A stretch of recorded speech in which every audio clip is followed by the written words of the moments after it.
Umqeqeshi weMamelodi Sundowns uManqoba Mnqithi ubechaza ukuthi ngabe bakulungele yini abadlali ababili uKeegan Johannes noRowan Williams ukuba senkundleni ngaphambi komdlalo wabo neStellenbosch FC kowe-M10 8 ngoLwesithathu. Mnqithi unethemba lokuthi unozinto wokuqala weqembu uWilliams uzobuya ngaphambi kokusongwa kwe-M10 8.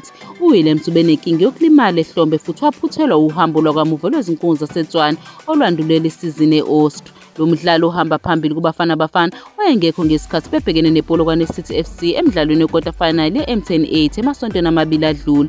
Omunye umdlalo obengekho kuSundowns ngenxa yokulimala uKeegan Johannes osanda kusayina. Isithangameni nabezindaba ngomsombuluko ngaphambi komdlalo wabo womlenze wokuqala owandulele wamanqamu neStellenbosch FC eLucas Moribe Stadium. Umnqithi udalula ukuthi uJohannes uzophuthelwa umdlalo kanti uWilliams usezophinda aqale ukuziqeqesha ngokugcwele neMamelodi Sundowns.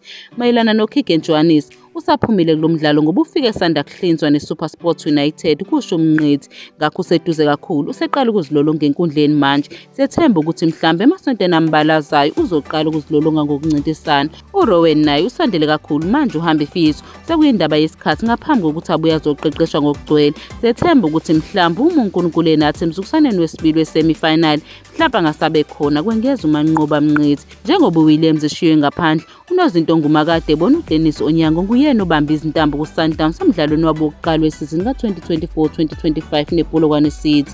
Kodwa uOnyango umisiwe uma iSundowns isidudulana neStellenbosch. Uma leli qembu selibhekene neStellenbosch FC, uRiyad Peters noma uJody February omunye wabo uzobe sepalini.